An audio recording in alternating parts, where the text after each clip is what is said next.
Bonjour à tous, c'est Silacius et bienvenue sur cette nouvelle vidéo de la lueur du fond.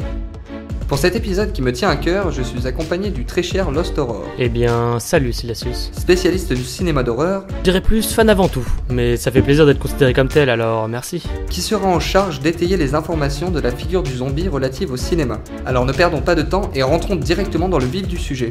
J'allais pas dire mieux. Chut, ça commence.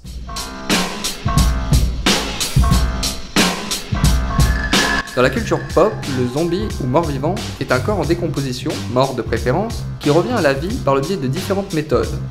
Il n'a pour seule parole qu'un grognement rauque et indistinct, avec une conscience quoique limitée, le poussant à manger tout être vivant doté de chair fraîche, avec une petite préférence pour l'être humain. Ah, et un détail, s'il ne te tue pas, il te contaminera par morsure pour que tu deviennes l'un des siens. Sympa, non ? Bon, après, il y a les puristes qui diront que l'animal est lent, d'autres que non. Disons que c'est plus compliqué que ça, et je ne veux pas vous perdre dès le début. La nuit des morts vivants, Evil Dead, L'Armée des morts, 28 jours plus tard, Resident Evil, World War Z, Shaun of the Dead, Bienvenue à Zombieland. tous ont des caractéristiques et des noms plus ou moins différents, mais appartiennent grosso modo à la même catégorie, mais on y reviendra plus tard. Revenons tout d'abord sur les origines du mythe.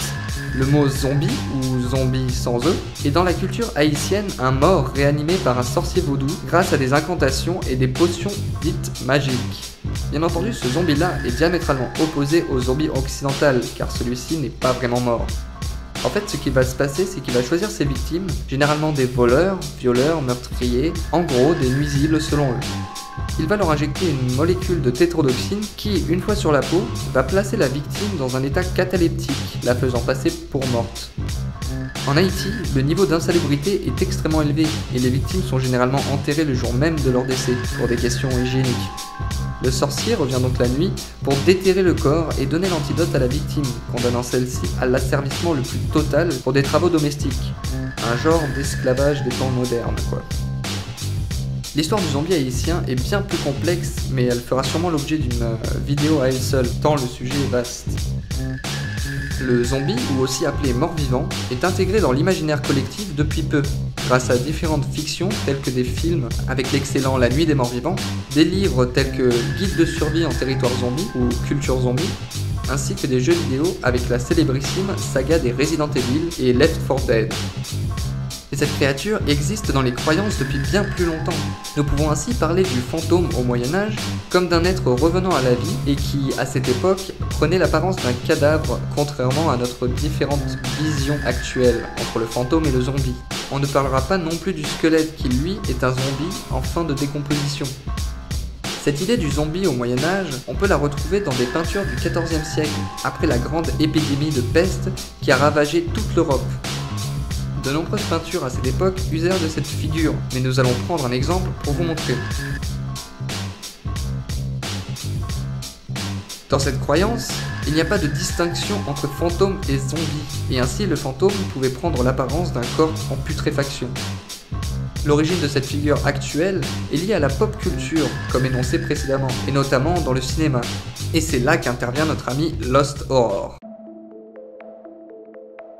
Pour parler de zombies dans le cinéma, je vais d'abord vous expliquer ce qu'une partie des fans de ce milieu connaissent sûrement déjà pour ensuite vous donner mon point de vue sur le sujet en vous expliquant les différentes sortes de zombies. En premier lieu, dans les années 30, on avait encore cette vision du zombie vaudou, comme vous l'a très bien expliqué Silacius, où ces sorciers vaudous pouvaient soit ramener les morts vivants à la vie pour en faire des esclaves, ou bien vider l'esprit d'une personne encore en vie, en général mauvaise, pour en faire un serviteur. C'est en référence à cette vision vaudou que le premier film de zombies fut réalisé en 1932, je vous parle bien évidemment du film Les Morts Vivants, réalisé par Victor Appin. Ce film est bien différent des films de zombies traditionnels que nous connaissons si bien maintenant. Pour en parler brièvement, c'est l'histoire d'un homme qui demande à un sorcier vaudou de transformer une femme en zombie pour qu'elle accepte sa demande en mariage. Il aura bien évidemment un retournement de situation et c'est un bon film, même s'il a un peu vieilli maintenant. Si on continue de retracer l'histoire, la Seconde Guerre mondiale arrive, mais c'est après celle-ci que le cinéma fantastique américain commence à changer son orientation pour se retourner vers les films se passant dans l'espace et des films un peu plus futuristes. on ne retrouve plus de zombies sur le grand écran, mis à part les films à petit budget. Puis vers la fin des années 60, pour ceux qui connaissent, celui qui a réussi à fixer le zombie tel que nous le connaissons maintenant, c'est bien évidemment George Romero. C'est un très grand réalisateur de films d'horreur car c'est lui qui a réalisé La Nuit des Morts Vivants, sorti en 1968. Puis en aparté, pour ceux qui aiment les films d'horreur, il a aussi réalisé Creepshow 1 et 2. Et en restant dans le thème du zombie, en film un peu plus récent, il a aussi réalisé Le Jour des Morts, sorti en 2008. En revenant à La Nuit des Morts Vivants, c'est ce film qui crée de toutes pièces le film de zombies moderne. Les cadavres sortent des cimetières, uniquement pour s'en prendre aux vivants, mais à cette époque, le zombie est nul, il est bête, il est lent, il dévore tout, passant à portée de bras. Même si Romero va sortir d'autres films de zombies durant les années à venir, jusqu'aux années 80 surtout, c'est son premier film de zombies qui restera culte et comme beaucoup d'idées, la scène aussi sera copiée par l'industrie du cinéma. Des films de les années 70 mettant en scène des invasions de zombies, sortant des tombes, puis après un nouveau genre de zombies va apparaître, les morts vivants arrivant suite à des maladies, des radiations ou bien encore des expériences scientifiques comme les zombies créés par des nazis, etc. Enfin des films dans ce genre. C'est à ce moment-là que le code du zombie est arrivé. Si tu te fais mordre, t'es infecté. Le seul moyen de les stopper, c'est de leur tirer une balle dans la tête. Après, il y a eu des variantes en fonction des films. On se rend compte alors que plus on avance dans le temps et plus les films de zombies sont gore. Et les réalisateurs veulent de plus en plus jouer sur la surprise et le gore plutôt que sur le scénario. Il y en a bien sûr qui sortent du lot et qui ont un scénario un peu plus développé. On peut penser à ce moment-là à 28 jours plus tard, qui est un très bon film de zombies. Et là, c'est un virus qui se propage très vite car justement en 28 jours, le Royaume-Uni est mis en quarantaine. The Walking Dead a aussi un scénario un peu pareil que 28 jours plus tard, mais traite aussi très bien du sujet, car on ne sait pas comment le virus est arrivé, et mis à part les zombies, on veut en savoir un peu plus. Plus on avance dans le temps, et plus les zombies sont rapides et forts. Avant, une simple barricade pouvait les stopper, maintenant ce n'est plus efficace. À travers les films et séries que j'ai pu voir, j'ai remarqué comme vous je pense qu'il y a de nombreux types de zombies différents, surtout quand on voit les films qui veulent être un peu plus réalistes et ceux qui sont soit nanardesques ou bien parodiques. Le premier type de zombie que vous connaissez tous, c'est bien évidemment celui dont je vous ai parlé juste avant, celui qui attaque en groupe ou bien tout seul, celui le plus banal qui est contaminé par un virus ou bien qui sort de sa tombe. Mais il y a un type de zombie que j'ai pu voir plus dans des films ou séries des années 90. Personnellement, je l'appelle le zombie qui voudrait se venger, comme si oui il avait une conscience. Je m'explique. Dans des films d'horreur où le réalisateur voudrait faire passer un message, il peut mettre en scène un homme qui est égoïste, qui ne pense qu'à l'argent, qui n'hésitera pas à tuer pour arriver à ses fins. Puis à la fin de ce genre de film, tous ceux que cet homme a tué vont revenir à la vie pour le tuer. Ce n'est pas très réaliste certes, mais c'est un retournement de situation. Je pense donc avoir fait le tour du sujet. Oui, je sais, il y a les zombies animaux, mais le film traitant de ce sujet, je n'ai pas trop compris le délire. Surtout le zombie requin. Enfin bref, je redonne la parole à Silacius.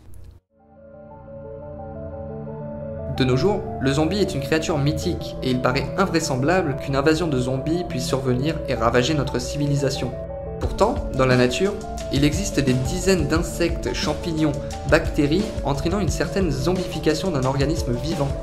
Le champignon Ophicodyceps est un champignon venant du plateau tibétain qui ressemble à beaucoup d'autres. Pourtant, lorsqu'il envoie des spores et qu'un insecte, comme une fourmi, reçoit les spores, elle est totalement zombifiée.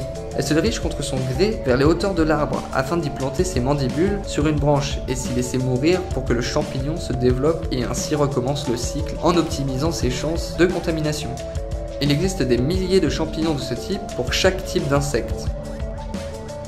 La guêpe Ampulex compressa ou guêpe émeraude est une guêpe qui s'attaque au cafard en période de ponte. Elle vient piquer le cerveau pour lui injecter une toxine et rendre le cafard docile. Puis, sur son dos, elle va utiliser ses antennes comme une laisse pour rentrer à la maison.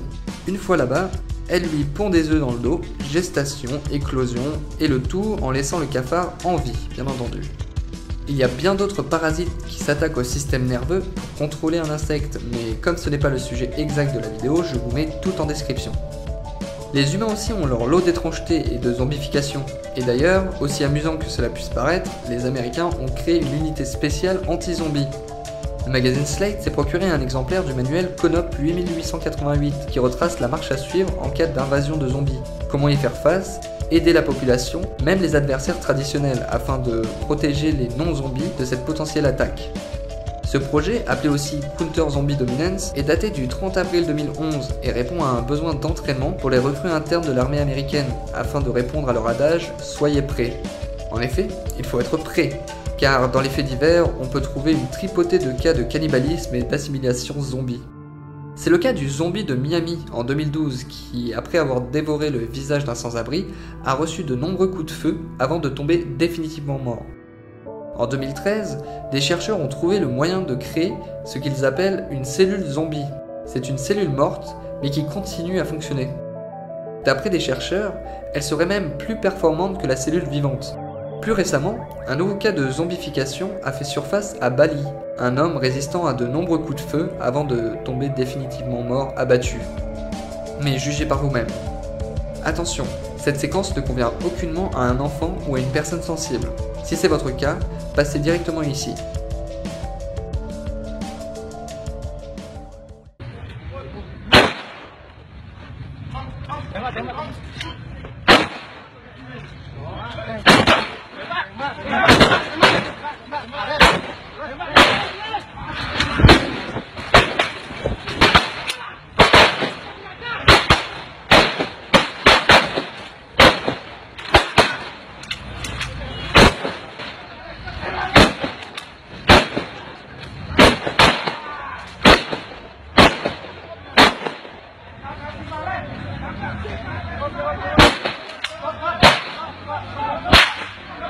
Pour les cas les plus récents, je n'ai pas trouvé énormément d'informations, mais en ce qui concerne le zombie de Miami, il serait causé par une drogue dérivée du LSD, provoquant des chaleurs, décuplant la force et l'agressivité de l'individu, le tout enrobé dans une violente hallucination.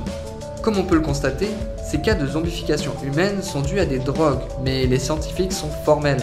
Si l'arrivée du zombie s'avère vraie, ce serait causé par l'être humain, par un nouveau virus, une maladie ou une mutation de virus déjà existant, et qui pourrait être dévastateur si le cas n'était pas pris à temps.